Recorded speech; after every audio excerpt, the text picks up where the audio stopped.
Greetings, Moonlight citizens. Welcome back to Moonlight Kingdom Reviews. I am your host, the Moonlight King here, the man on the moon, bringing you the review of Man of the House, a movie celebrating its 20th anniversary.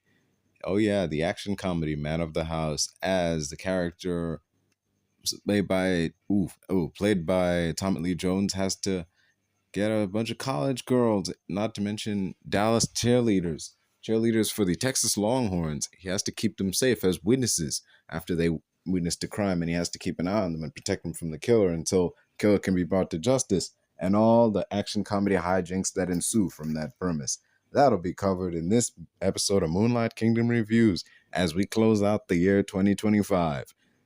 Let's get into that one in 3, 2, 1.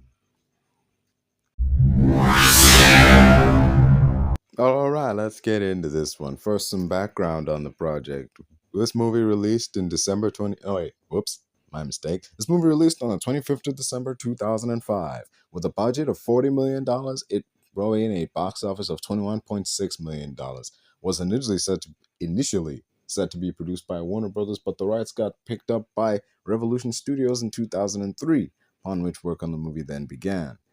This movie stars Tommy Lee Jones as Roland Sharp, Vanessa Ferlito as Heather, R.Lee Ermey as Captain Nichols, Cedric the Entertainer as Percy, Paula Garces as Teresa, Ann Archer as Professor Molly, Monica Keena as Evie, Milian as Anne, Kelly Garner as Barb, Shannon Woodward as Emma Sharp, and Brian Van Holt as Agent Eddie Zane. And that's all the background I got on this movie. There's a lot of stuff on the writing of the movie and the overall production and such, but that's as much background as you're going to get on me on Man of the House. And now let's get into the movie in 3, 2, 1. Kick off. We are now in the movie. So the premise of this is basically, hey, what if we took Sample Gerard from The Fugitive and U.S. Marshals and put him in a house full of college girls who witnessed a murder? And he has to look after them. He has to be like a father figure to these girls. It's like a sitcom premise almost. That's what this action comedy in a nutshell is from my point of view. It's a sitcom. Yeah, it's a sitcom premise that has been stretched to feature length. And yeah, we'll get into that more so. So, speaking of the titular college girls, they have witnessed a crime and they told the police, and now it's up to the Rangers to keep us safe. The Texas Rangers, not like, I guess they are local PD, like sheriff's department. No, not quite sheriff's department, but like they're Rangers. Yeah. Shea Whittingham is in this movie. I forgot about him. Apologies. He was also in that Mission Impossible Dead Reckoning and the Final Reckoning. So yeah, he's also in this movie as one of the deputies for Sharp. Anyway, so that's the premise out of the way. The girls in question fall into the following set of stereotypes. The tomboy, played by Vanessa Ferlito. The sassy black girl, played by Christina Milian. The spicy Latina, played by Paula Garces. The busty blonde. I don't know if that's Garner or Keena. I'm not entirely sure. And the one with daddy issues, it seems. There's the busty blonde and the one with daddy issues. I don't know who's who, but hey, I'll get into it. See, Sharp, Roland Sharp, who's Tommy Lee Jones' character, and the two deputies have to watch over these who are the cheerleaders for the Texas Longhorns, and they all have to live under one roof while Sharp keeps them in basically witness protection, as Sharp's old school methods clash with the girls' more modern lifestyles. And, chaos and hilarity ensues in sitcom formats and scenarios such as Sharp goes on a date, he meets an old friend of his who also used to be a cheerleader, and the girls have this nice little cheerleader moment where they show their new style of doing things and he shows off his old school ways. Sharp and the girls go to a football game. Sharp and the girls get into a brawl with some drunks at a bar. Sharp helps the girls with their schoolwork. It's very much, it's a season of a sitcom. Everything that happened in that little description there, it's an entire season of a sitcom. This feels, in some places, like a sitcom that someone crammed into feature length. This movie has a lot going on. And he has some, I'm not critical of it. The sitcom elements do work in the action comedy. The jokes do land, even all these years later. And Sharp does have some good one-on-one moments with some of the girls, notably Vanessa Ferlito's character and Kelly Garner's character Barb. I think is it, yeah. I think it's Barb. Yeah, I think that's her. He does have moments like one-on-one moments with them, and in those moments, it does shine through that there's more to Sharp than he lets on. But otherwise, there are a lot of comedic beats in the film. Straight out of sitcoms, previously said. They're pretty funny, especially when they make use of Tommy Lee Jones's deadpan humor. And we don't get a lot of comedies like this that manage to have this like perfect balance of action and comedy. It's the kind of thing we really need to get back to making, like the Rush Hours, the Running Scares, movies like that. Those are buddy movies, but like they're just really well done, like they have the perfect action comedy balance to them. It doesn't lean too much into comedy like a movie like Central Intelligence, which is way more of a comedy than it is an action movie. But yeah, what's really see the simple premise of taking a serious character and putting them in an unserious situation and then having them react without making them become unserious and also have them make jokes without becoming a joke or seemingly giving a wink to the audience like, hey, I know this is goofy, but I'm going along with it. See, because that's what happens here. In this movie, they do it right. Too often movies make their characters in on the joke, and they make them also as wacky as the side characters, and it just leads to all these characters trying to outdo each other in terms of who gets the most laughs, and ultimately no one's laughing because everyone's doing the same shtick. Everyone's trying to be the funny man. No one's actually funny. There's no barometer. If everything's weird, then everything's normal. There's no barometer that what's happening right now is weird. You need to have that, the straight man per se, to be like, okay, this behavior is out of the ordinary, or who reacts in such a way to let the audience know, hey, this is how you're supposed to react. If everyone is wacky, everyone is weird, there is no, this is how you're supposed to react. Because it's normal to these people. So then the audience is just like, it's just normal.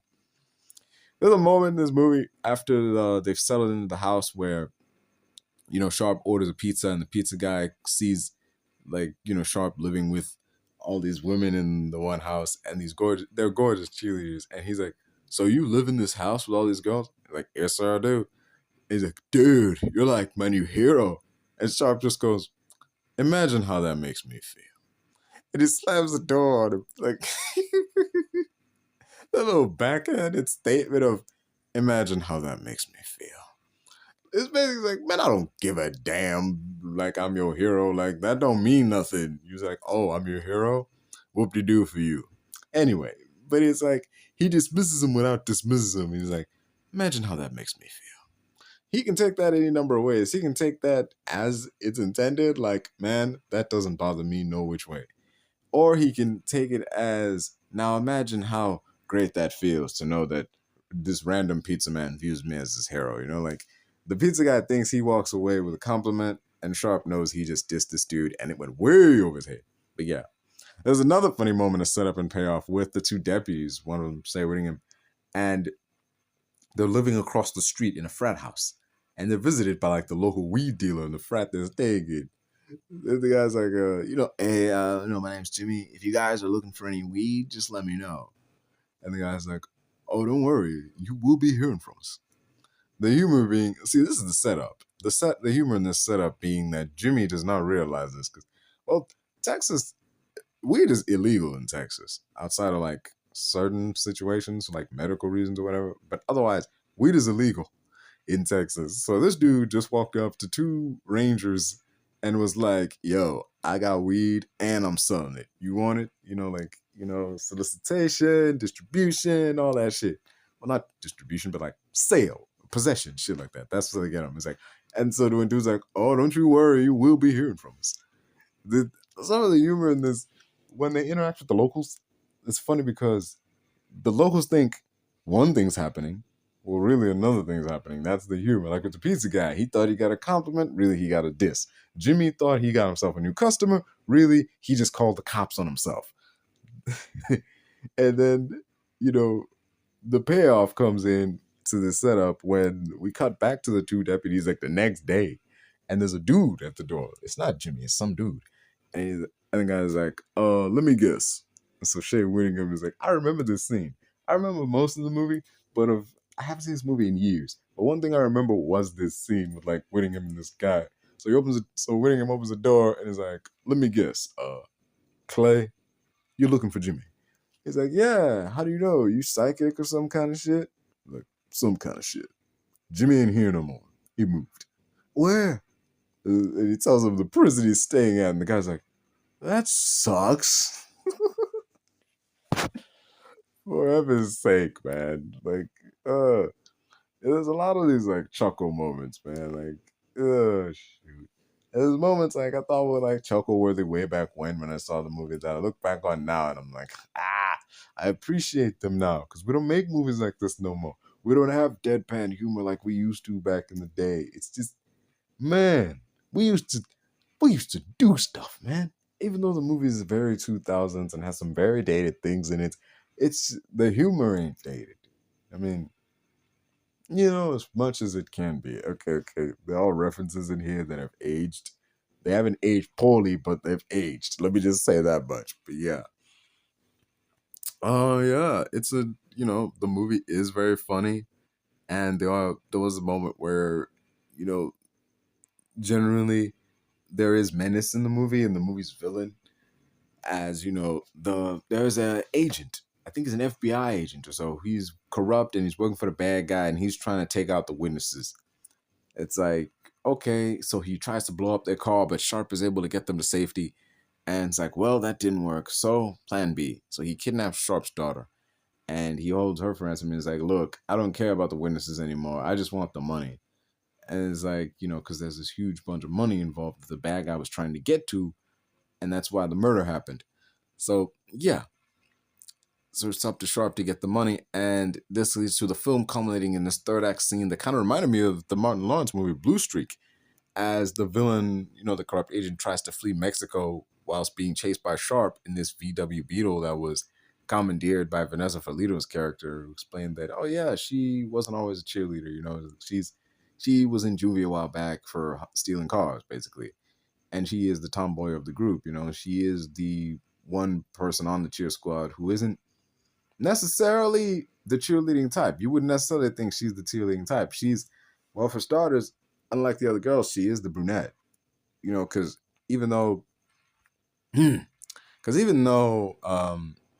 you have like Evie and because Evie, Anne, and Barb, they're blondes, and like Teresa's Hispanic. She naturally has dark hair, but otherwise, Vanessa Felito's character, with Heather, she's a brunette. She's the one odd girl out. She's the one girl who's actually not into cheerleading and such. She gets along with Sharp the most out of the girls, like right off the bat, in the sense that, she gets along with him the easiest out of all of them. To say like the most is, I don't know if I could say, I don't remember exactly that, but she gets along with him easiest out of anybody. But yeah, so they have like this conversation, and in these conversations throughout the film, when Sharp's like cleaning his gun, they talk about that. You're like, that's a hell of a bullet right there, and when you like shoot somebody, like, have you ever killed anybody, Sharp? And why can't you just fire a gun out? Just fire when you get into a shootout with a guy. Why can't you just shoot the weapon out of his hand? Stuff like that. She even tells him like, hey, what's this movie? Not Born on the 4th of July. It's this Matthew Modine movie. I'm blanking here. It's not Apocalypse Now, because that's different. That's a different one. I mean, that was, if I'm not mistaken, that was Godfather dude. He directed that movie. This one was Oliver Stone. It had Matthew Modine in it, and Matthew Modine had this helmet on one side. It had Born to Kill. Another side, it had a peace sign on it, and it's like that was her favorite movie. And she was talking about like the duality of man and shit. And it's like, damn, not only is Sharp the only character who's got a lot more going on than Let's On, but Vanessa Ferlito's character, Heather, has way more going on than you would initially think, because you see her in this group with all these cheerleaders. But like, now there's more to it than that. There's more to it to all of them. They all got something going on because, it's this thing of, I think the movie trying to say there's more to these cheerleaders than just the cheers. There's more to cheerleading than just cheerleading. But yeah, the film culminates in this third act where the bad guy's trying to flee to Mexico with the stolen money, and he's being chased by Sharp in this VW Beetle. And it calls back to another scene where Sharp shoots the guy. He shoots the gun out of the dude's hand, something which earlier he said was impossible. And after that, the bad guy gets arrested, the day is saved, Sharp's daughter is rescued with help from the girls. The film ashes forward 6 months, and it has a callback to a moment earlier in the film in which Cedric the Entertainer was playing this pastor named Percy. And, in that moment, he had the cheer off with the girls where he showed his old school moves, they showed their new school moves. And before that, he was teaching his choir a song about what love is. It's like, love is walking together. And the crowd goes, love is. And then he says something, it's like that. And that's the song that he sings at Sharp's wedding 6 months later, for which he's the priest. And of course, what kind of comedy would this be if we didn't end on a joke? As Cedric the Entertainer, as big as he is, manages to backflip. Percy, the character, backflips multiple times down the aisle, and ending with him remarking, "Who put this table here?" right after he crashes into it. It's like, oh yeah, man. Wouldn't be a comedy if we didn't end on a joke. Anywho. Yeah. Now into that was the movie overall. Now let's get into the thoughts on the movie. Personally, I'd have to give the film a 7 out of 10. It's got a lot of funny moments in it. Got a great rewatch value. I would recommend it, and it makes me nostalgic for seeing things like flip phones, a CD player with it's a radio with a CD player in it, along with 2000s fashion. Everything was just so colorful and sparkly and vibrant now. It's just, it ain't what it is today. The film also works in regards to its casting of Tommy Lee Jones in his role as Sharp, because he works well playing the no-nonsense lawman who later learns to open up and lighten up around the girls thanks to help from the girls, especially in his date with Molly. And the girls help him get ready for it. They do his makeup and they run him through what he's gonna say, and they kind of coach him on what to do, and they're helping him through this.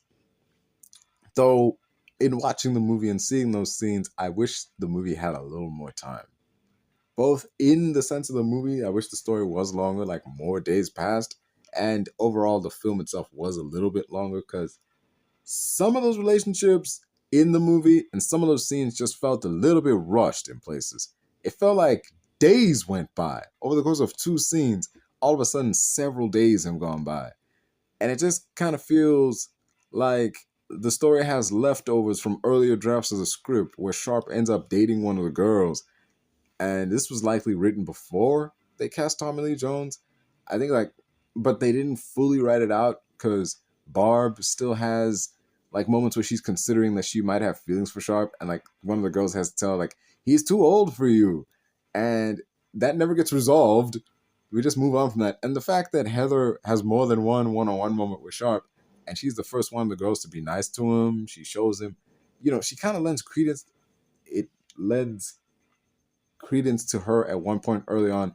It lends credence to the idea that at one point maybe the script was considering her as a love interest, but then they cast an older man, and then it was well, we got to scrap the fact of them ending up together, but we can't scrap all those other scenes. Otherwise, all those other scenes we had written down, because otherwise then we don't have enough to fill out a runtime.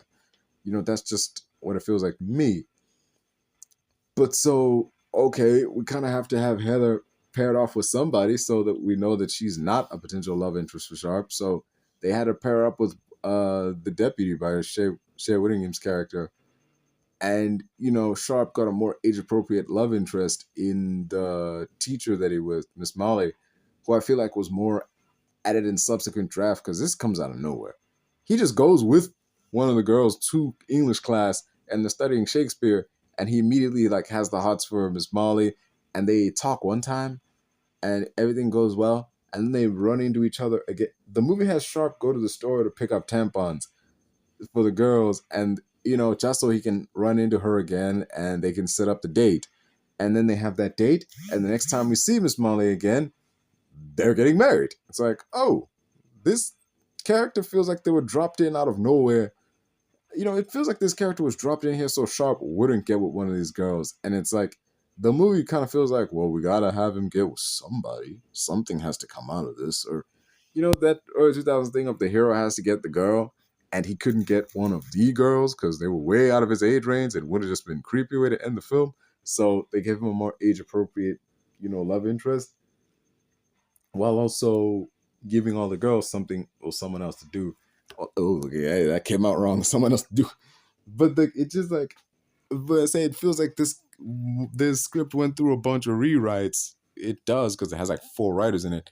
I feel the script went through a bunch of rewrites is because the relationship between Heather and the deputy is that feels like it comes out of nowhere. One minute they're barely showing any screen time, and like once the scenes with Sharp have wrapped up, we cut back to Sharp coming back to the house, and Heather and the deputy are just sitting on the porch looking at the stars and like, what the? When did this start? Where did this come from? Y'all haven't had one conversation before this, and y'all just sitting together looking at the stars and shit. Okay. That's why I'm like, I wish we had more time in this movie so we can have more time to flesh out some of these stories, as opposed to just having beginning and end with no middle, or just beginning and middle with no end. Yeah. It's just, it feels like some of these scenes rush by. Like the movie has a lot it needs to do, and it's like we need to get through this real fast. We don't have a lot of time, and we can't like build or elaborate on too many things because it's like early on the girls are first antagonistic towards Sharp, and he's like, he's handcuffing them to like the railing, and he buys a air conditioning system so make the house really cold so that they have to wear more clothes, and it's like, all right, we acquiesce immediately, and he messes with them to get his way, but there's not much messing with him that they do. See, normally in a comedy situation like this, you'd get back and forth scenes of the two sides messing with each other to try to get what they want, but there wasn't much of the girls messing with Sharp. It's like these women don't seem like the kind of women to just take, my way or the highway way of doing things and just roll with it. They would have some kind of resistance. That seems to me to. Plus, there was a picture I saw when I was looking up like images for the movie, and I'm just images of the movie, and I'm like, hang on, I don't remember this scene. This scene wasn't in the movie. I saw the movie beginning, and this scene was not in here anywhere. And it leads me to believe like, oh, maybe this film wasn't filmed slapdash. Maybe there were scenes that were fleshing a lot of things out that were just cut out of the film. So yeah, that's why everything feels like some scenes have a beginning and an end but no middle, and a beginning and middle but no end. Some stuff was cut, and then when you cut some of that stuff, a lot of development comes out. So, and in that scene, it was the girls and Sharp doing something together. So there were more scenes of the girls spending more time with Sharp, and this could have seen more of a friction between the two, and them later coming to be less antagonistic towards him. But it's just, it just goes by so fast. If you cut out those scenes, it feels out of nowhere like they pulled this 180 and now they're all on board with him and are even willing to put themselves at risk to save his daughter in the third act. A daughter they've never met, mind you. They've only heard of her.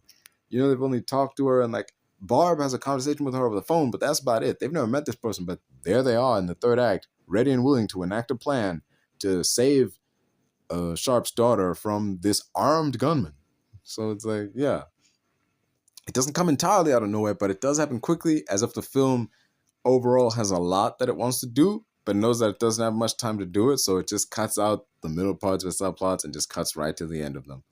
But yeah, overall, I would say it is a 7 out of 10 movie. I really liked it. It's funny. The action's really well made. It's edited well. The jokes have setup and payoff to them. And it's not just this constant stream of like joke after joke after joke after joke. It's, jokes are allowed to breathe. The characters have a lot going on. Not a lot going on, but they're not one-dimensional characters, character that's introduced to the spicy Latina isn't just the spicy Latina. The tomboy isn't just the tomboy. The busty blondes aren't just busty blondes. They each have something going on. One struggling in an English class, and the other has a thing for Sharp, but they both get over it eventually. And we do learn more about Sharp the scene where he goes to the English class, you'd think is just this thing of, oh, we need an excuse for him to be in the room so we can set up him meeting the teacher, and then we can get the romance subplot started. But we do see him develop parts of that in the story. Like when he helps the girl with the homework, the English homework, we do see him periodically at different points before that reading Shakespeare. So it's like, oh, when he comes out with this knowledge of what the story is about and the importance of Shakespeare as, an educational work, we see like, oh yeah, he's been reading up. He's been studying. He hasn't just been sitting on his ass doing nothing. He does do shit. And the acting from Tommy Lee Jones is pretty great. He never falls into the most the closest thing I can compare it to is early Leslie Nielsen. Not early Leslie Nielsen in terms of his doing dramatic roles. I mean early Leslie Nielsen when he was doing comedy. When Leslie Nielsen was doing comedy in the early days, his character was not in on the joke. He was serious. He played his role. Look at the first Airplane movie. He plays his role like it's a drama. Like this is a serious situation going on here. He is he is a serious character in an unserious situation, and it's hilarious because he's so deadpan and stern and focused on stuff, you know. And you know, Tommy Lee Jones does lead into that, but like this isn't quite as slapstick a situation as the movie Airplane, but you know, it's not even slapstick, but it's still a comedy, and he is able to make jokes and take note of the situation and comment on it without becoming a joke or doing that whole wink wink thing of, hey, I know this is goofy, okay, but just roll with me, all right. You know, he's not too cool. You know, problem with nowadays is when characters are into stories, they write them too cool and don't want them to even look remotely foolish or weak in any way, shape, or form. So that moment where the girls are doing his makeup, that could be seen as embarrassing or like just, oh man, they're taking this serious character and they're making him look goofy. No, but you know, they're adding like, honestly, in that moment, I praise that moment because he is still his character. His character has not changed. The girls are helping him, and yeah, what they're doing looks silly, but he is not silly for having done it. It's very much understood. The moment is silly. His character isn't silly. What the girls are doing isn't what they're doing to his face. Like, yeah, it looks ridiculous, but it's helping him. And though they seem to just be chattering above him, they're actually like helping him up. Like, hey man, what are you going to talk about on this date? You need to work on this. You know, like things like that. Or they're actually helping him out, whereas he would be left floundering if they weren't there. So yeah, man, it's by no means the funniest thing out of the 2000s. I mean, there are funnier projects that came out of that year. I'll say that. Not that there are better projects that came out that year. There are funnier things that came out from the 2000s, but this is definitely up there in terms of like, man, the kind of movies I wish we made more of. I can see why Hollywood doesn't want to make this kind of movies, like $40 million budget, but doesn't even make back to break even. I can see why you didn't want to, you know, put out any more movies of that mold. It's a very money driven business. It is what it is. It doesn't mean I gotta like it. So yeah. But yeah, you know, that's my thoughts on Man of the House. The 20th anniversary of that movie. Man, 20 years. Time flies. I'm very old. 20 years of Man of the House, man. Yeah, folks, that was my thoughts on Man of the House. A 7 out of 10 comedy I would recommend and would rewatch. It is very rewatch. It's got some definite rewatch value and very recommendable. You know, just for Tommy Lee Jones's deadpan humor, Vanessa Ferlito's performance as Heather in this movie, and that woman stays fine. Like holy soap, she been fine. Back in Man of the House to the movie Death Proof to that little cameo she had in Spider-Man 2 to just that woman stays fine. Even when she was Gregorio in NCIS New Orleans, whoo, man. Anywho, you know, that's what I gotta say, man. That's just the movie. Willingham, I think his name is. Yeah. He's funny. He has his moments, no doubt. He's got his moments in his movie, and he went Wingham. Shit, Wingham. I think his name is. Keep calling him Whittingham or Whittingham, like Wingham. I'm Wigham. Shit, I get this man's last name, bro. Apologies, dude. Like you're great. He's a great actor, man. He's been in so many great films. He was in them last two Mission Impossible movies. He's a solid character actor, man.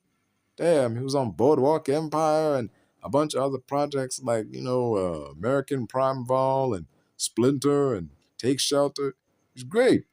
You know, you should really give props. I give props to the man whenever I can. But anywho, yeah, I give props to people whenever I can. Like if there was a character, there's always like a character actor in the movies that I reviewed that I give props to. Like, yo, take note of this dude. He's great. He's done a bunch of great shit, and you know, it's just so much in their filmography you can enjoy. And Share Wigham is that guy. Yeah, sorry about that. Shoot, man. Uh, Anyways, that was that.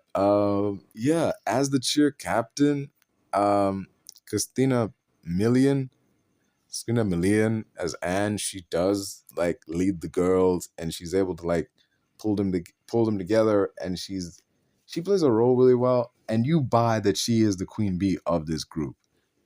I buy that. She's not like a Regina George type who rules people through fear or anything, but you can tell like they got her back and she has theirs. She's the leader of the group and she takes care of them. The group is her responsibility and she's not going to let anyone fuck with it. That kind of explains her initial hostility towards Sharp and the deputies and so on. Because in their view, the deputies are trying to get in the way of their way of life and trying to get in the way of them being able to cheer. And it's like, she ain't having that, it's her responsibility to see to it that the girls do what needs to be done, and she ain't gonna stand for anyone trying to get in the way of that. Brian Van Holt as Agent Eddie Zane, you can buy as the villain of the movie, as he has this charm about him, like when he's talking to, Sharp's daughter, like, hey, how you doing? It's been a long time. Like, you generally buy, like, you can see why Sharp's daughter would fall for what this guy's trying to say, and like that he's just, hey, I'm just here on work, I'm looking for your dad, you wouldn't know how I can get in touch with him, would you? Nothing's on the nose, it's played very straight, and he's trying to gain her trust, he's trying to be her friend, and then that moment he's like trying to get information out of her. You can get the sense like, oh man, he don't mean her no harm, but like once he's actually got her kidnapped, he's like, hey, Sharp, like his demeanor changes, his tone changes, gets a lot more smug, and you can get the vibe that, in that initial vibe that, hey, he may not want to hurt her, he's just trying to get information. That's gone. That's way gone. Bruh, man is like, he is ready, willing, and able to do some dirt if Sharp doesn't play ball. And, to be able to switch up like that, it's certainly, it's very impressive. It's a very impressive thing to be able to do as an actor. And he's believable as the villain of the story. Though he is working on behalf of the villain, we don't see that guy. He is not the main villain. He's not the main antagonistic force. He's the force behind the antagonist. That's all he is. But yeah, so yeah, Brian Van Holt does play the villain role really well. He is a good antagonist to Sharp, and we don't get a lot of interaction between them. We get one like early in the story when he's still pretending to just be like a regular agent, and then we get an interaction at the end, and we get one over the phone before this. So there's 3 interactions overall. It's the one over the phone is like that Hans and John McClane bit at the movie. Like it's just classic thing of like, hey man, I got your girl. Come, if you want her back, come get her and bring me what I want. And Sharp is like, the hero thing. You like, you lay one finger on her, man, I swear I'm gonna get you. Like it's gonna be hell to pay. And once that happens, all that comedy, all the very relaxed nature that Sharp had been mustering, and even the colorful clothes he had on, all that is gone. He is focused. He's like, it's like a mask just came down, and he is like a straight up Terminator now.